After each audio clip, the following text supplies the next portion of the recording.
전문가 한 분 한 분씩 모셔서 또 새로운 연설을 들어보도록 하겠습니다. 첫 번째 우리 국제정치학의 대가 우리 이충건 박사님의 연설을 큰 박수로 청해 듣겠습니다. 네, 안녕하십니까. 제가 여기 오는데 저를 알아보고 사진같이 찍는 분들이 많아가지고 사진을 많이 찍어드렸습니다. 제가 그 유튜브를 하다 보니까 이렇게 아는 사람이 세계적으로 많은데 제가 그 유튜브를 하게 된 비화를 말씀드리겠습니다. 제가 그 유튜브를 시작한 날이 문재인이가 대통령이 되는 주의 토요일입니다.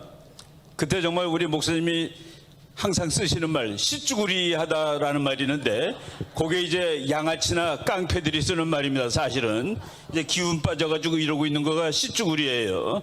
목사님이 유튜브를 해야 된다. 제가 유튜브 하려면은 카메라도 있어야 되고 편집해야 되는 사람도 있고 나는 아무것도 모르고 그냥 말만 할 줄 안다 그랬더니 2천만 원짜리 교회 카메라 그리고 교회 그 자매님을 붙여주셨습니다. 네가 가서 유튜브 하는 것을 도와줘라. 그래가지고 1회를 시작해가지고 지금 뭐 264회까지 했는데 이런 사이에 우리나라에 이 정부가 바뀌고 제가 요만한 기여라도 했으면은 대단히 기쁘다라는 그런 말씀을 드리겠습니다. 우리 소요한 교수님이 정치를 제가 목사님한테 가르쳐 줬다고 그러는데 목사님이 이미 다 알고 있습니다. 제가 목사님 저 감옥 계실 때 근데 그날 정말 목사님을 쳐다볼 수가 없었습니다. 죄수복을 입고 나와서 이제 재판을 받으러 오신 거예요. 저 판사가 물어보더라고요. 목사님 옆에서 목사님 저 국제정치 한미동맹 다 끝났다는 거 가르쳐 주셨냐고. 목사님이 이미 다 알고 있는 거를 제가 그렇다고 확인을 해 주었다고 가르쳐 준 적 없습니다. 제가 목사님이 많은 사람들이 말이죠. 우리 목사님이 조금 좀 말을 투박하게 하고 그러니까 무식꾼으로 착각하고 있는 사람들이 있더라고요. 무식꾼 아닙니다. 무식꾼이면 내가 옆에서 얘기를 할 수가 없어요.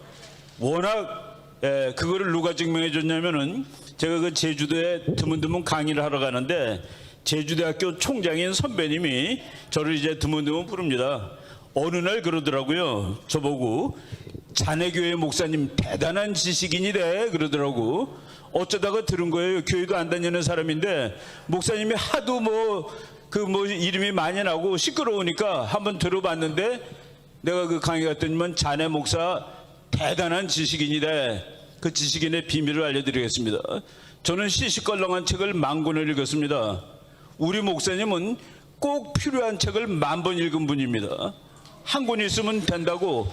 제 말이 아니라 제가 이제 연세대학교가 책이 30만 권 있을 때 대한민국에서 서울대학과 더불어 제일 좋은 도서관을 자랑하고 있었는데 제가 미국에 유학을 왔던 도서관은 800만 권이 있었습니다. 그 총장이 이거 다 필요 없다는 거예요. 한 권이 있으면 되는데 800만 권이 왜 필요하냐. 그 한 권이 바이블입니다. 더 바이블. 성경책. 성경책은 50억 권이 팔린 책입니다. 50억 권. 지구에 그런 베스트셀러가 없는데 우리 목사님은 그거를 처음부터 끝까지 줄줄 꿰고 있다 보니까 정치, 경제, 사회, 문화, 군사, 외교 다 통달하셨다라고 얘기하는 겁니다. 그래서 왜 바라볼 수 있고 다만 그 세 분 이런 거는 우리들 이제 그 학자들한테 이거 맞냐 항상 맞는 거죠. 우리 목사님이 설교하다가 그 알렉산더가 제일 빨랐다는 거라.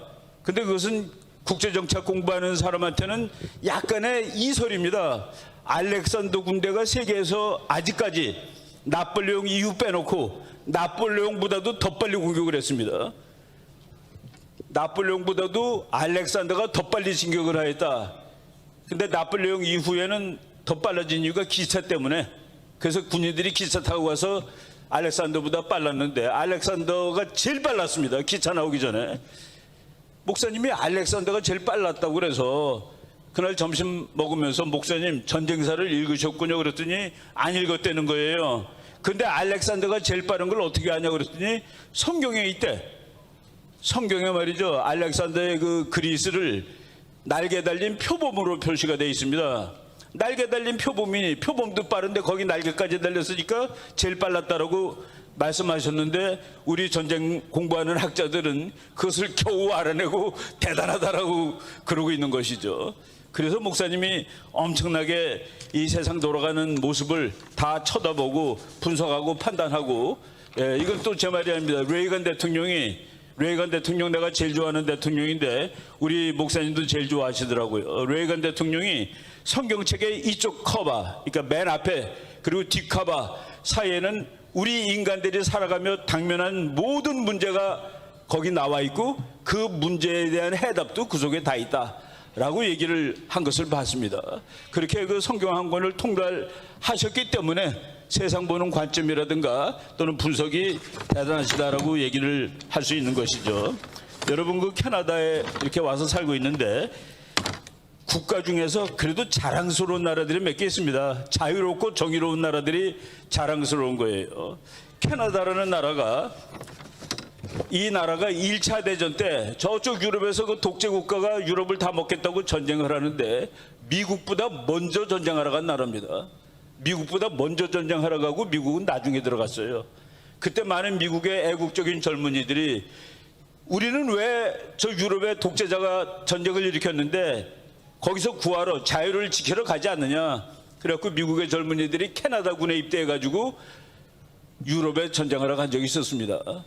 이 캐나다가 원래 이제 유럽 중심의 나라였는데 저 깃발 한번 보세요. 가운데 하얀 바탕, 그게 캐나다입니다. 캐나다의 상징이 단풍이죠. 이쪽에 빨간색, 저쪽에 빨간색. 저 깃발이 생긴 것은 그렇게 오래되지 않습니다.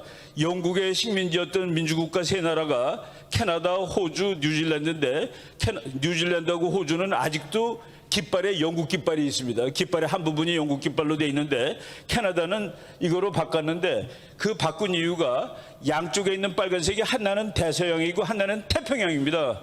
캐나다는 이제 태평양 국가가 되겠다라는 하나의 상징으로 그 대서양과 태평양을 다 아우르는 세계적인 국가가 되겠다. 저 깃발을 만든 다음에 캐나다 해군은 항상 저쪽 그 동쪽에 캐나다 해군의 압도적인 부분이 다 있었습니다. 그런데 저 깃발 만든 후에 아시아가 중요하다고 그래가지고 캐나다의 그 태평양 함대가 여기 가면 저 빅토리아라는 도시에 있습니다. 요 빅토리아에 캐나다 태평양 함대가 와 있는데 그 태평양 함대의 규모가 저쪽에 있는 대서양 함대 규모를 능가했습니다. 그래서 캐나다는 이제 태평양 국가인데 여러분들이 마침 미국으로 치면 캘리포니아죠. 여기 브리티시 콜롬비아인데 여러분들은 이제 이 태평양 시대에 바로 서방에서 태평양 쪽을 바라다보는 가장 최첨단에 있는 지역이고 거기서 사시는 분들이고 여러분들은 이제 대한민국 조국이 통일되는데 막강한 영향력을 발휘할 수 있는 그런 이제 위치에 놓여 있다라고 제가 말씀을 드리고 싶습니다. 여러분들이 이제 제가 그 빅토리아 대학에서 국제정치학이 아니라 동양의 정치학이라는 과목을 가르친 적이 있었습니다. 제가 이 세상 살아가면서 모든 그 일들이 하나하나 일어날 때마다 하나님의 가호가 있다는 생각이 드는데 1997년 어느 가을날이었습니다. 와보니까 이게 단풍이 너무나도 좋더라고요. 이 감동을 받고 있는데 밴쿠버 유니버시티 오브 브리티시 콜롬비아에서 세미나가 있었습니다. 세미나를 하고 제가 발표한 것은 중국의 해군이 얼만큼 빨리 늘고 있고 이거를 우리가 잘 대처하지 않으면 큰일 난다라는 얘기를 하고 있었는데 그것을 듣고 있던 빅토리아 대학의 로버트 베데스키라는 정치학 교수가 내일 자기네 학교 가서 오늘 내가 발표했던 것을 잠깐 얘기해 주면 안 되겠느냐. 그래서 좋단 말이지. 그래서 그 빅토리아 대학을 갔는데 가다가 교수님한테 물어봤습니다. 그 당신이 가르치는 이 공부 시간이 뭐냐 그랬더니 해군 그런 거랑 전혀 관계없고 그냥 정치학, 일반 정치학입니다. 네 하고 싶은 얘기를 아무거나 하라고. 그래서 내가 동양은 정치가 어떻게 이루어지고 있다를 강의하는데 제가 그때 여기 와서 강의하고 싶은 마음이 막 굴뚝 같았는데 영어를 잘해야지 미국에서 캐나다 대학에서 강의를 하는 거죠. 제가 그날은 말이죠. 아무것도 준비도 안 하고 그러면 내가 옛날에 몇십 년 전에 썼던 박사 논문 동양의 정치에 대해서 얘기하겠다고 그러는데 그날따라 내가 미국 사람처럼 영어로 강의를 했습니다. 그랬더니 그 교수님이 강의하고 나온 다음에 너 내년 여름부터 매년 와서 강의 좀 해달라. 여름 학기가 이 대학교 한 학기랑 똑같게 이게 시간이 짜여 있어가지고 그래서 제가 몇 학기를 와서 이 강의를 했던 기억이 납니다. 우리 인간들이 똑같아요. 캐나다 학생들이 저는 항상 넥타이를 메고 강의하는데 어느 날 여학생 한 사람이 교수님은 왜 항상 넥타이를 메고 강의를 하느냐 그래서 내가 그것도 생각하지 않았습니다. 얼떨결에 너네들을 존경하기 때문이지 너네들을 존경하기 때문이야 나의 학문도 존경을 하고 그랬더니 똑바로 삐뚤어 앉아있던 애들이 다 똑바로 앉더라고요. 그리고 그날 이후에 내 앞에서 담배를 문 여학생이 없었습니다. 동양의 선자가 와가지고 동양의 사부님이 와가지고 여러분들이 다 이제는 그렇지 않아도 되더라고요. 하도 우리나라 애들이 노래도 잘 부르고 춤도 잘 불어가지고 뭐 우리가 코리안이라고 가오를 안 잡아도 이미 가오가 완전히 생겼는데 여러분들이 캐나다 정치를 바꿔주십시오. 오늘 아침에 제가 목사님과 함께 캐나다 상원 의원인 여성 정치가분을 만났는데 목사님 얘기를 들으면서 울음을 참느라고 아주 무지하게 고생을 하더라고요. 너무나도 감동을 받아서 그 짧은 시간 동안에 눈물을 쫄쫄 흘리면서 듣고 그분이 야당의 부당수입니다. 앞으로 잘하면은 수상되겠더라고 보니까 우리나라 사람들이 이렇게 해서 잘하고 있습니다. 다 여러분들의 자랑입니다. 우리는 이제 통일을 할 겁니다. 통일을 하게 되면은 대한민국은 정말로 G2가 되는데 그는 뭐 우리 학자들이 그냥 기분 좋으라고 하는 얘기가 아니라 아주 간단해요. 이 계산기 두드려 보면 나오는 겁니다. 통일하는 순간 대한민국의 기술과 자본 곱하기 북한의 노동력과 자원 그러면 북한은 내가 이제 학자들이 한 것 중에서 중간 치면은 17% 성장합니다.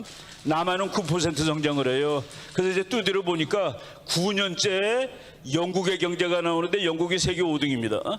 그런데 대한민국은 하나님이 그동안 예비해 두셨더라고요. 보니까 너네들은 고속 성장을 한 번 더 해라.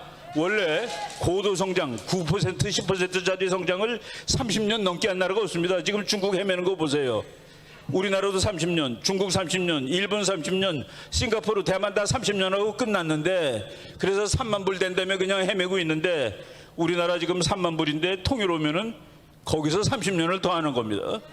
그러면은 그때 정말 G2라는 세계 1위등 가는 엄청난 나라가 될 수 있는데 그 나라는 반드시 이루어집니다. 오늘 저희들이 이렇게 미국 북미 대륙을 방문하면서 여러분들 이렇게 열정하는 거 보니까 눈물이 납니다. 감사해서.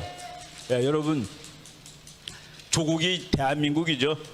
우리 대한민국을 위해서 우리 고향이 잘 되면은 우리가 얼마나 자부스럽습니까, 그죠? 여러분들 열심히 이국 땅에서 고생 많이 하셨습니다.